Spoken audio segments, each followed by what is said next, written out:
We have Chullin and we have Gimel Dalet. And the following are kosher and foul: if the trachea were punctured or slit, if a weasel struck it on its head in a place where it does not render it treifa, the crop was punctured. Rebbe says even if it was removed, its intestines came out and were not punctured. If its wings were broken, if its legs were broken, or if its feathers were plucked, Rebbe Yehuda says if the down was removed, it is unfit. An animal that is seized with blood, or that inhaled smoke, or that was overcome by the cold, or that ate only under, or that ate during the dung of chickens, or that drank water, if it is fit. If it ate poison, or if it was bitten by a snake, it is permissible only as far as treifa is concerned, but it is prohibited because of the danger to life. The characteristics of animals and beasts were stated in the Torah, and the characteristics of fowl were not stated. The sages, however, said any bird that seizes food is non-kosher. Anyone that has an additional toe crop and his gizzard can be peeled, it is kosher. Reb Eliezer Bar Tzaddik says any bird that parts from toes is non-kosher. Okay. So now kosher is simanim by locusts. Cool. By the way, I went. My daughter's working at the Biblical Museum of Natural History. Oh. And so I went in just to see what they've done with the place, because I haven't been into the new building since it's been years they've been in the building, but it's lovely. It's really lovely. But in the gift shop, they've got these little containers of dried locusts. Oh. You can buy some kosher dried locusts for 60 shekels. Oh my gosh. Oh. And I don't care who. I wouldn't care honestly if if it had the hechsher of all of the gedolim of today. That's a bug. I'm sorry, I'm not eating that. Anyway, it needs to have four it's got four regular legs and two jumping legs. So it's got four wings and karsulayim. So those are your two jumping legs. Okay. And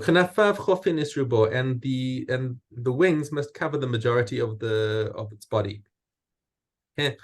Rabbi Yossi Omer Ushmo Chagav, and it has to be known by the name as a locust. By the way, apparently, you know what the difference is between a grasshopper and a locust? No. Swarming behavior. Really? Oh. Yeah.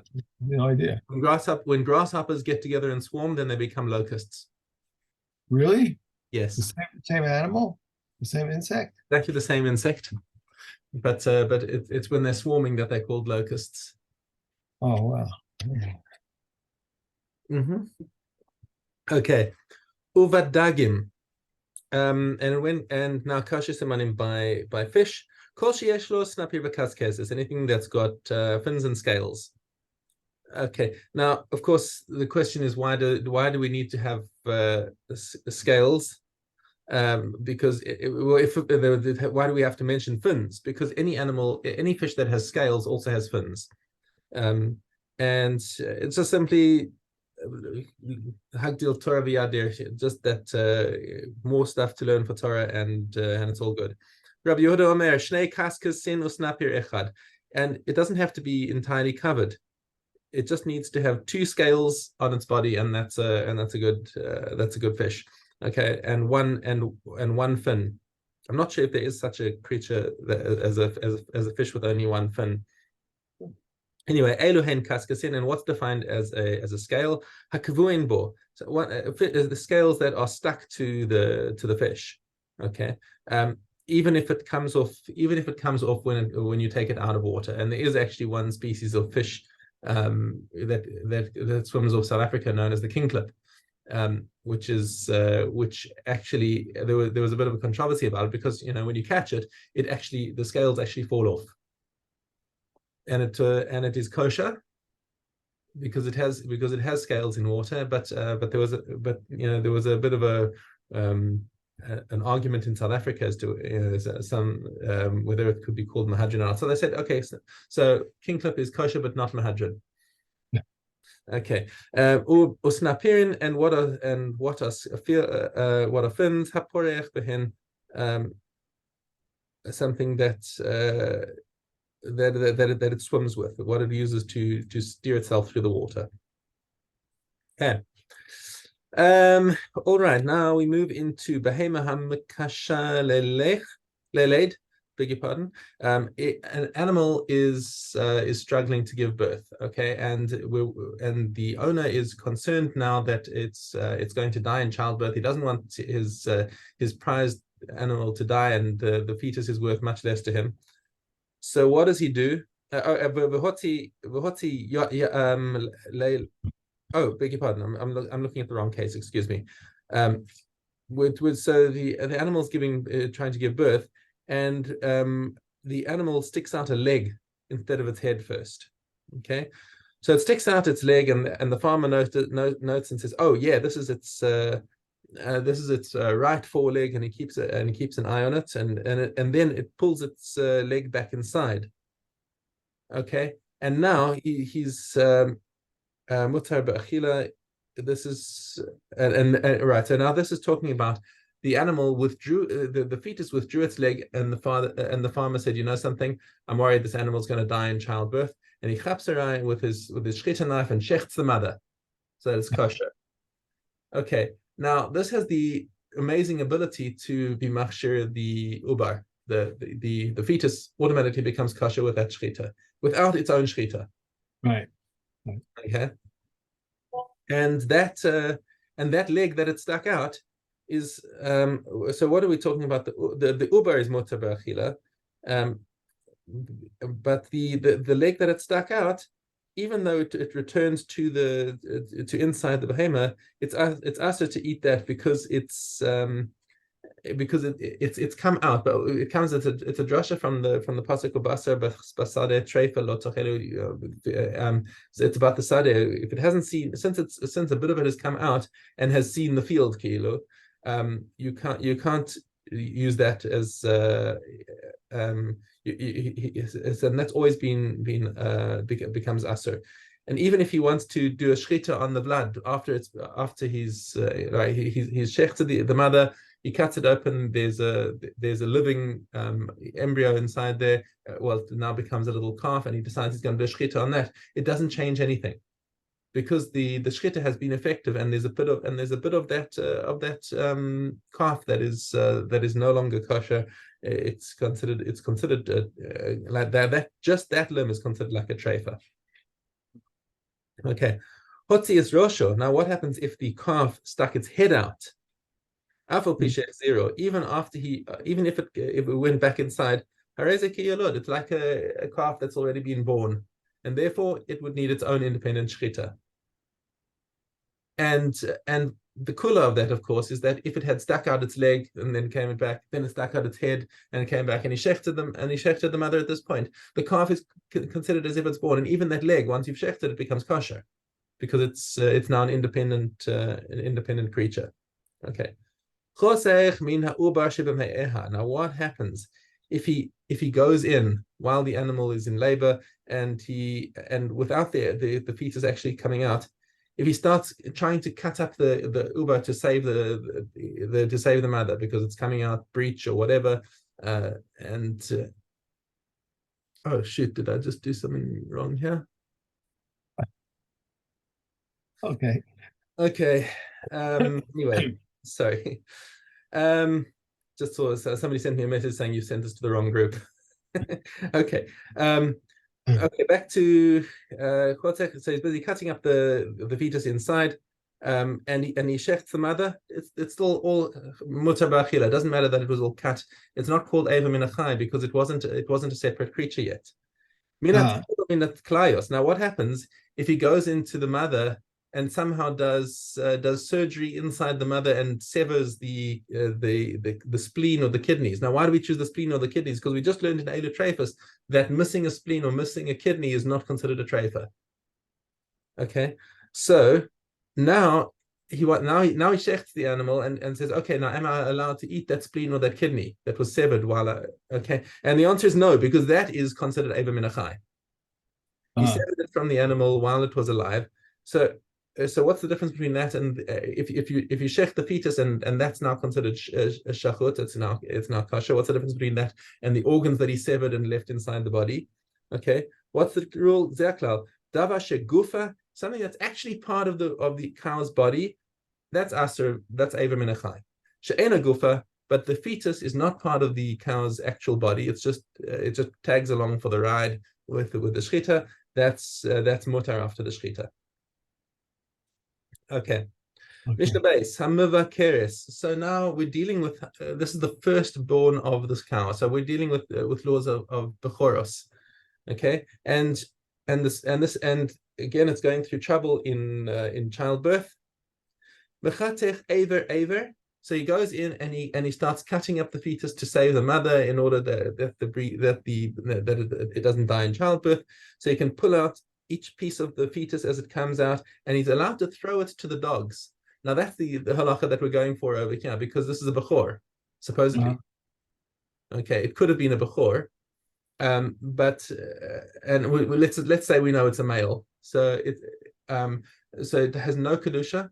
It wasn't born, and therefore it's got no kedushas bechor, and he can give it to his dogs. Yatsa rubo. But what happens if the majority of the animal, he cut out the majority of the animal, and let's say he cut it in half and pulled out a piece that was half of the animal. Okay, that hareza yikaver. Now this has to be buried, because this is now considered like a bechor. The niftera mina bechora, and in both cases, whether it's coming out piecemeal or in one big chunk, this is no longer the next calf that the cow gives birth to is no longer called a bechor, because the womb has already been opened. Right. Okay, and let's go back to Menachos. Last Mishnah in Menachos. We're going to be bouncing back to Menachos, then to Chullin, then back to the beginning of Menachos again. Okay. It said regarding the animal Ola, and a fire offering. I'm sorry. It said regarding the animal Ola, a fire offering, a pleasing aroma, and regarding the bird Ola, a fire offering, a pleasing aroma, and regarding the minka offering, a fire offering, a pleasing aroma. This teaches that there is no difference between the one who offers much and the one who offers little, as long as he directs his mind to heaven. Okay, Chullin Aleph Aleph.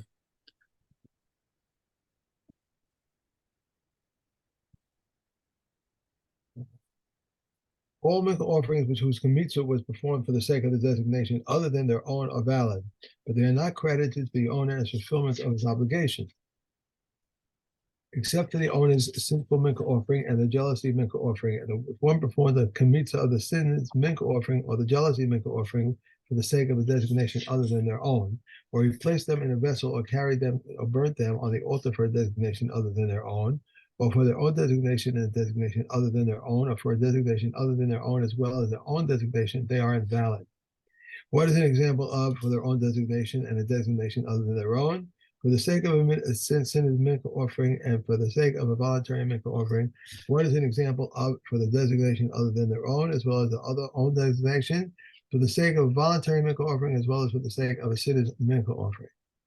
The sinner's a minka offering as well as any other minka offering, whose kmitza was performed by a non-Kohen or for the Owen.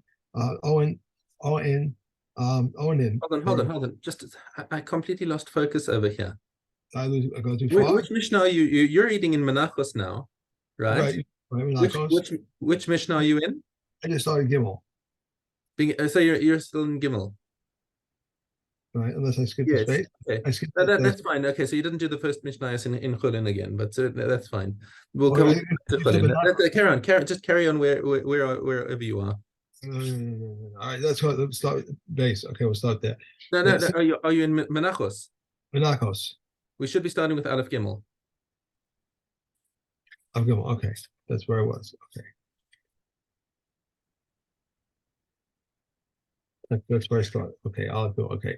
If he increased its oil or reduced its oil or he reduced its frankincense, it is invalid. If one performed kmitza on a minka offering intending to eat its remainder outside, or an olive's volume of its remainder outside, or to convert its components outside, or an olive's volume of its components outside, or to burn its frankincense outside, it is invalid, but it carries no penalty of karas.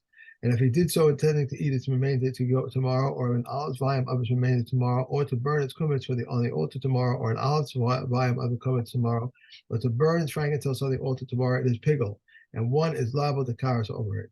This is the rule. Anyone who performs kamita or places the kamita cummins in a vessel, or conveys it or burns it on the altar, intending to eat something which is meant to be eaten, or to burn on the altar something which is meant to be burnt on the altar. If the intent was for outside its area, it is invalid. It is invalid, and it carries no penalty of karas.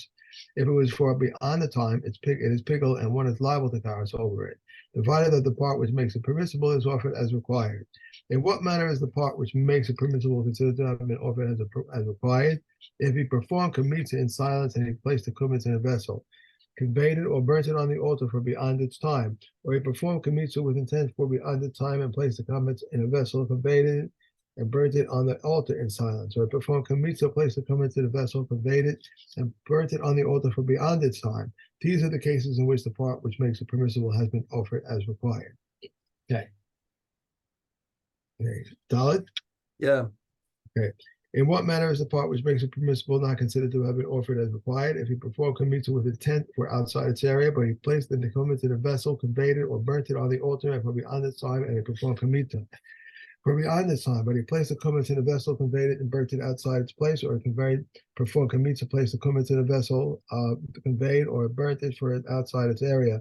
For the sin is minka offering or jealousy, minka offering whose kumitz is performed at a designation other than its own, and placed the kumitz in a vessel, conveyed it and burnt it on the altar or beyond its time, for they performed kamitza for beyond its time, and placed the kumitz in a vessel, conveyed it and burnt it on the altar, or on the altar for a designation other than its own, or perform kamitza, place the kumitz in a vessel, conveyed it and burnt it on the altar for a designation other than its own. These are the cases in which the part which makes it permissible was not offered as required. If he intended to eat a kazayas volume outside and kazayas volume tomorrow, or a kazayas volume tomorrow and kazayas volume outside, or half a kazayas volume outside and half a kazayas volume tomorrow, half a kazayas volume tomorrow and half a kazayas volume outside, it is invalid, but it carries no karas penalty. Said Rabbi Yehuda, this is the rule. If the intent of time preceded the intent of place, it is pigul, and one is liable for karas over it, but if the intent of the place preceded the intent of the time, it is invalid, it carries no karas penalty. However, the sages say in either case it is invalid, but it carries no karas penalty, and if he intended to eat a half of kazayas volume or to burn half of kazayas volume for the altar, it's valid because eating and altar burning cannot be combined. Okay. One more. If one performs kamitza on a minka offering or pretending to eat its remainder on the or to burn his covered tomorrow, Rashi agrees in the case that it is pigul and that one is liable to karas over it. If his intention was to burn the frankincense tomorrow, or Rabbi Yossi says it is invalid, but it carries no karas penalty, but the comments say it is pigul and is one liable to karas over it. And they said to him, how is it different from an animal sacrifice? He said to them, because with an animal sacrifice, the blood, meat, and sacrifice of parts are one, whereas the frankincense is not for the minka offering. Okay. Okay. Now let's just go back to Chullin Aleph Aleph.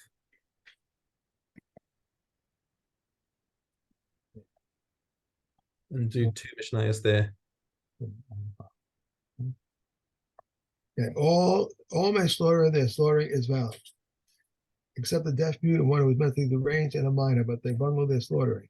But any of those who slaughter with others watching them, their slaughtering is valid. That which a Gentile slaughters is nevela and defiled by carrying. And if one slaughters at night, and similarly, if a blind man slaughters, his slaughtering is valid. If one slaughters on the Sabbath or on Yom Kippur, even if he is liable to pay for his life, his slaughtering is valid.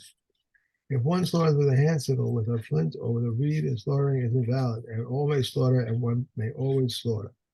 And we may slaughter with anything except with a harvesting sickle, a saw, a teeth, nail, or a nail, because they strangle. And one who slaughters with a harvesting sickle using a forward motion, Beis Shammai declares it invalid, Beis Hillel declares it valid. But if they smooth out its teeth, it is like a knife. Okay. Do one more. No, that's hang on. We've done all the menachos and everything. Right. Yeah. Okay. All right. I'm gonna call a break. I'm gonna get I will not see you until something. Sunday. I'll see you on Sunday. I'll see you on Sunday, and then you are gone. Have a wonderful Shabbos. Great Shabbos. Enjoy. Thank you.